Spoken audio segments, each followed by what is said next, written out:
We're back now with more from our exclusive interview with President Trump.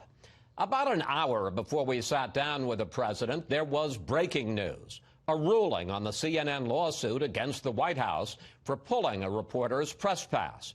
CNN argued the Trump administration violated its First Amendment rights.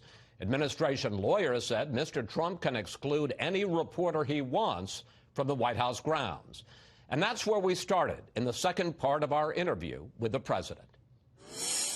A federal judge who you appointed has just ruled that you must give CNN reporter Jim Acosta his press pass back. Your reaction to the ruling? It's fine. I mean, it's not a big deal. What they said, though, is that we have to create rules and regulations for conduct, et cetera, et cetera. We're doing that. We're going to write them up right now. It's not a big deal. And if he misbehaves, we'll throw him out.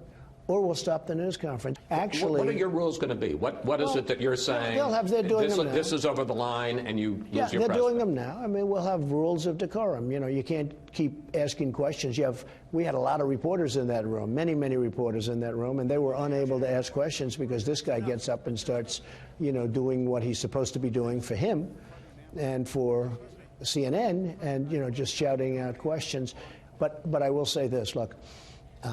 Nobody believes in the First Amendment more than I do.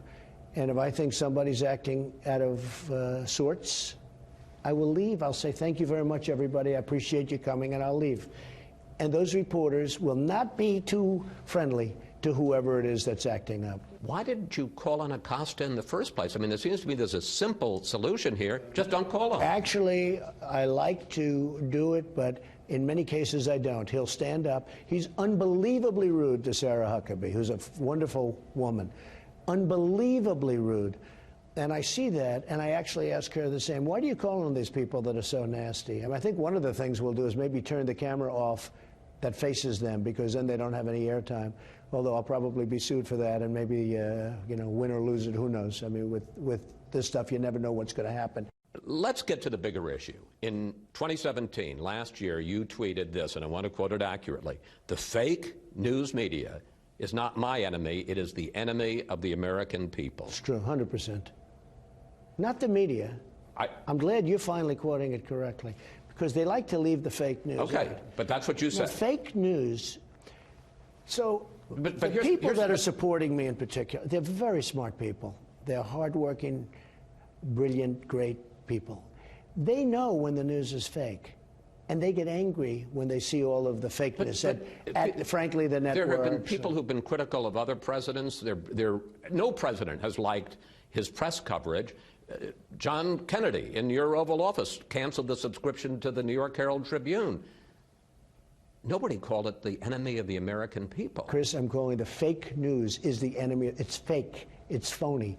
But a lot of times, sir, it's just news you don't like. No, it's not. No. I don't mind getting bad news if I'm wrong. If I do something wrong, like, for instance, the cemetery, I was not allowed to go because of the Secret Service, because they expected to take a helicopter. Okay. They had zero visibility. They said, sir, we are totally unequipped for you to go.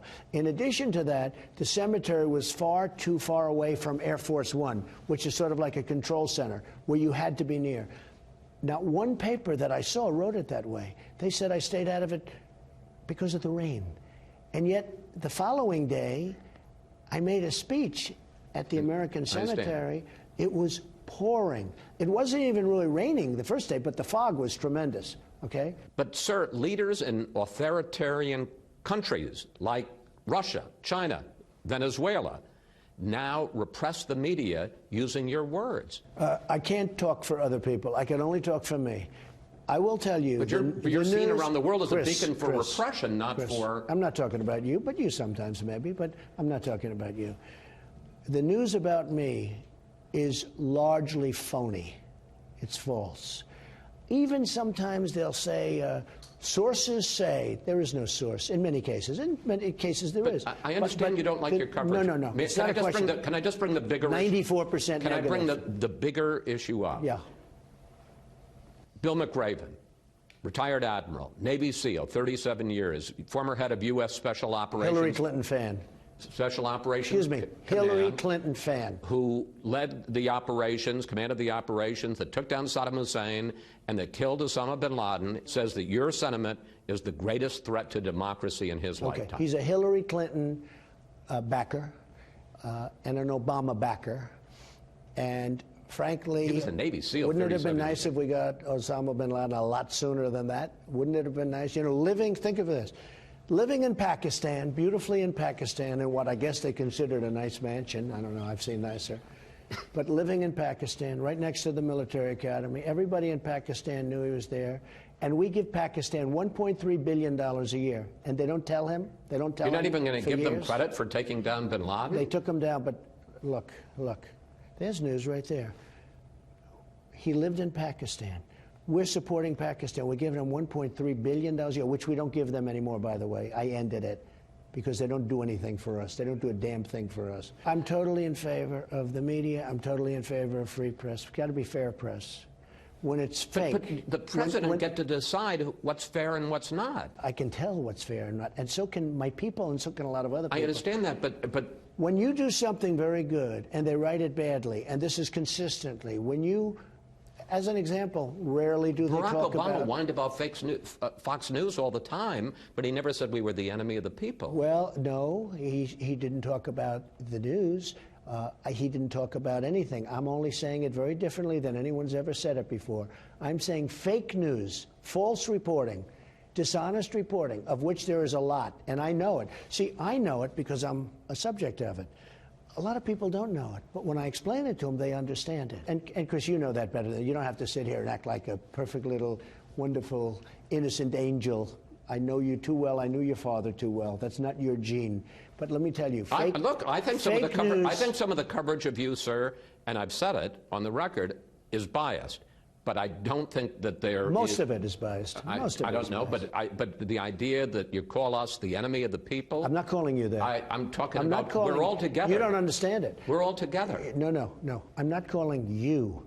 It doesn't matter whether you call. When you call CNN and the New York Times, we're in solidarity, sir. I am calling fake news. Fake reporting is what's tearing this country apart. Because people like things that are happening, and they're not hearing about it. Where do you rank yourself in the pantheon of great presidents? There's Lincoln and Washington, there's FDR and Reagan. Do you make the top 10? I think I'm doing a great job. We have the best economy we've ever had. So where do you rank yourself? We're doing really well. We would have been in war with North Korea if, let's say, that administration continued forward. I would give myself, look, I hate to do it, but I will do it. I would give myself an A+. Is that enough? Can I go higher than that? Can you envision a situation, you talk about 6 more years, can you envision a situation well into your second term where you think that you're so good for the country and so essential for the progress of the country that you would try to amend the Constitution so you could serve a 3rd term? No. Why not? This won't happen. It's not. I think the 8-year limit is a good thing, not a bad thing. You've talked a lot already about the cemetery and the fact that you didn't go because it was a security concern and you did go the next day. Here's the thing. No, excuse me. Not security concern. They wouldn't allow me to go. I understand. They said, sir, Secret Service said, sir, you cannot go. We are not prepared. You cannot go, because it was supposed to be a helicopter, but the helicopter couldn't fly because of zero visibility. They said, sir, you cannot go. But here's the question. You're back in Washington on Monday, Veterans Day. Why don't you go across the river to Arlington for that ceremony? Barack Obama went every year he was here in D.C. I should have done that. I was extremely busy on calls for the country. We did a lot of calling, as you know. But this is Veterans Day. I probably, in retrospect, I should have. And I did last year, and I will virtually every year. But we had come in very late at night, and I had just left, literally, the American Cemetery in Paris, and I really probably assumed that was fine. And I was extremely busy because of affairs of state, doing other things. But I would have done it. Why haven't you visited our troops serving in war zones in Iraq and Afghanistan in the 2 years you've been in office as Commander-in-Chief? Well, I think you will see that happen. There are things that are being planned. We don't want to talk about it because of obviously because of security reasons and everything else, but there are things that are planned. As you know, I was very much opposed to the war in Iraq. I think it was a tremendous mistake. It should have never happened. You're right. I don't think anybody's been more with the military than I have as a president in terms of funding, in terms of all of the things I've been able to get them, including the vets. I don't think anybody's done more than me. I've had an unbelievable busy schedule, and I will be doing it. On top of which, you have these phony witch hunts. On top of which, I mean, we've just been very busy, but I will be doing that. Just before the midterms, you said your biggest regret is that perhaps you should have had a softer tone in your 2 years as president. But since then, some could argue you've been on a tear. At the press conference the day after the election, you mocked some of the Republican congressmen who lost, not embracing you. Mia Love gave me no love, and she lost. Too bad. Sorry about that, Mia. You went after 2 African-American reporters and basically said that they were dumb. The same thing with April Ryan. I watch her get up.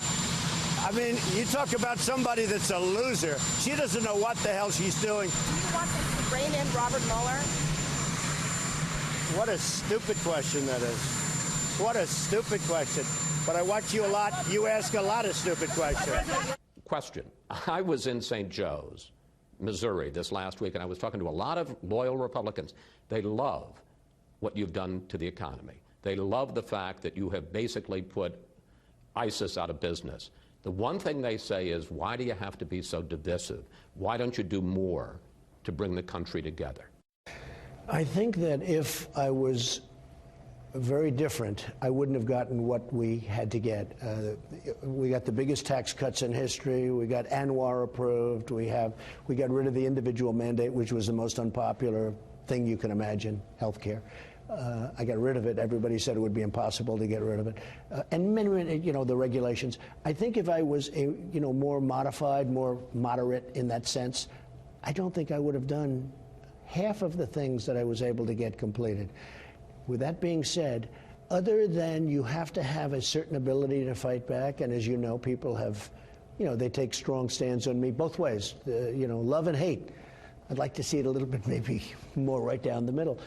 But tone is something that is important to me. But a lot of times you can't practice tone because you have people coming at you so hard that if you don't fight back in a somewhat vigorous way, you're not going to win. And we have to win. This country has to win. We have a lot of victories coming. And I think if I go too low-key, we're not going to have those victories. Mr. President, thank you. Thank you. Thank you very much, Chris. Very much appreciated, sir. Thank you. One point of clarification. Admiral McRaven never endorsed a candidate for president in 2016. But in a hacked email, Clinton campaign chair John Podesta discussed McRaven as a possible running mate.